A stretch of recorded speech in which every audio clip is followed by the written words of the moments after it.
За шинэ үеийн залуусын төлөөлөл болж ерөнхий сайдаар томилогдож байгаа оюун эрдэнэ сайд амжилт хүсье. Цар тахлын эдийн засгийн улс төрийн гэсэн энэ амаргүй цаг үед энэ чухал хариуцлагатай ажил дээр ирж байна. Ачааг үрхээр гадаа бас оюу толгой Дубайн гэрээ ярьсан асуудал зөхөгдөж байна. Тэгэхээр би энэ гурван зүйлийг оюун эрдэнэ сайдаас асууя гэж бодож байгаа. Нэгдүгээр энэ Дубайн гэрээний асуудал байгаамаа. Сайхан бэлэг ерөнхий сайдын үед хийсэн хамгийн том уучлж болохгүй нэг алдаа. Монголын ард түмэн Монгол улс хор хохиролтой үрж өгөөжийн үзэх цаг хугацааг хойшлуулсан энэ алхам бол энэ Дубайн гэрээ байсан. Энэ бол яг үнэндээ гэрээ биш.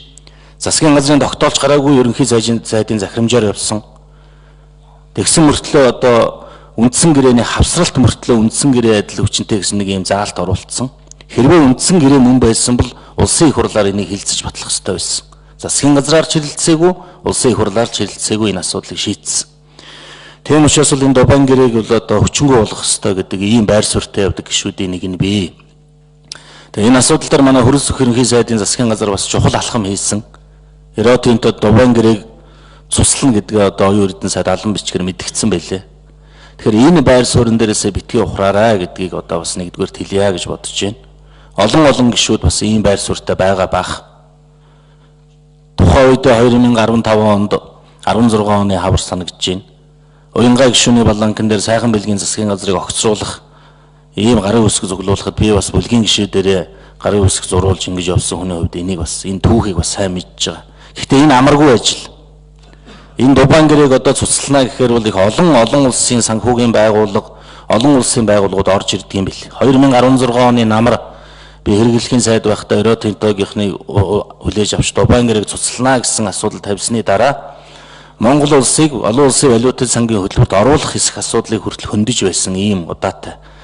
Тэгэхээр энэ байр суурин дээрээсээ битгий ухраарай. Энэ тал дээр та бас байр суурийг илэрхийлээч гэж.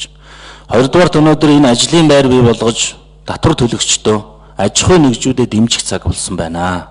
Эдийн засаг цар тахлаас болж хүндэрсэн, өрхийн орлого нь буурсан иргэдийнхэн одоо асуудлыг анхааралдаа авах ийм цаг болсон байгаа. Тэгэхээр энэ дээр одоо шинэ засгийн газар дөрвтэй алхам хийх хэрэгтэй гэж бодож байгаа. Гуравдугаарт хөрөл зөх ерөнхий сайд огцрохдоо хэлсэн энэ төрийн албаны дунд албан тушаалтуудын хариуцлагагүй байдлаас бол засгийн газрын ерөнхий сайд нь хүртэл огцродыг харлаа штэ бид нар. Харлаа.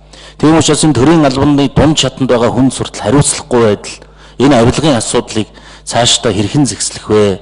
Шударга осны одоо асуудал тэмцэл гэж ярьж байгаа энэ асуудлууд цаашдаа үргэлжлэнэ гэж найдаж байгаа. Энэ талаар одоо бас таны байр суурийг сонсё гэж бодож байна. Амжилт хүсье тэгээд.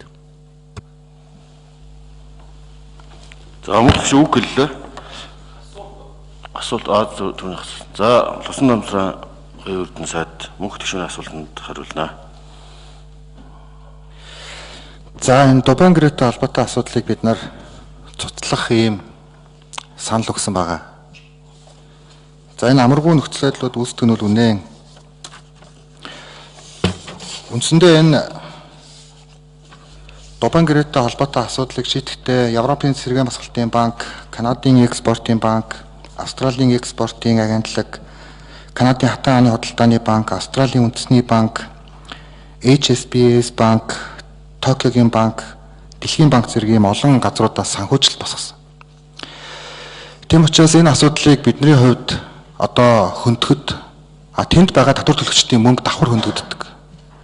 Тийм учраас энэ өөрөө одоо геополитикийн асуудал болж хувирдаг. Ийм одоо бас зовлон бий. За оюутлоготой холбоотой үндсэндээ энэ одоо эрх ашигыг сайжруулахтай холбоотой алтан үеиг даргын засгийн газар бол нэлээд сайн ажиллаж ирсэн юм байлээ. Би бүх бичиг баримтуудтай танилцсан. Ингээд энэ засгийн газар унаад дараа нь эдийн засагч их хүнд байсан. Тэрийг би бас ойлгож байгаа. Ингээд санхүүжилт зайлшгүй босгох юм шаардлага үүссэн. За ингээд санхүүжилт босгоход яасан бэ гэхээр 7-8 ийм саналыг давхар хөрөнгө оруулагч талд тавьсан. За жишээлбэл 4-3 дахь заалт маргаантай байсан ил урхаан хөрөнгө оруулалт болон татварын асуудлыг хөрөнгө оруулагч талд шийдвэрлэх тухай. 4-5 дахь заалт аж ахуйн нэгжүүдийн орлогын албан татварыг хөнгөлөлтөй байдлаар тооцох тухай. Энэ дээр 646 орчим сая $6 алдагдлыг одоо хүлээх 6 дахь залт 6-1 амнатыг тооцож төлөвтэй холбоотой асуудал. 5-5-ын B ерөөдийн төслийн санхүүжилттэй зээлийн баталгаа гаргасан шимтгэл үнийг 1.9% тэнцүү байх. 5-5-ын A төслийн санхүүжилтийн зээлийг авахыг зөвшөөрч Турксел компани төлөх зээлийг эргэн төлөх зорилгоор зарцуулахыг зөвшөөрсөн. Нэг хурлын хөрөнгө оруулагч талын тавьж исэн энэ бүх саналуудыг тухайн үеийн эдийн засгийн хүндрэлтэй байгаа нөхцөл байдлаас болоод бид нар хүлээмжшэрсэн. За үүнээс болоод зардал хэтрэх болгонд доогдол ашиг хойшлох ийм үндслэл үүссэн. Тийм учраас бид нар энийг бол одоо хөрөнгө оруулагч талд хүлээмжшөөрөхгүй гэдгээ илэрхийлсэн байж байгаа. Тэгэхээр энэ бол бас одоо их хурл засгийн газар нэгдвэл байр суурьтай байж ээж бид нар үүнийг одоо шийдвэрлэнэ. Засгийн газрын зүгээс энэ асуудлыг олон улсын хэлцээр биш гэж үзэж байгаа. Олон улсын хэлцээр биш. Энэ бол гэрээ биш гэж үзэж байгаа. Тийм учраас энэ бол одоо шийдэгдэх боломжтой гэдэг байдлаар бидний хувьд бол хэлцээрийн ийм амрагуу ширээний ард тулгуурлаж суугаад ингээд явж байгаа.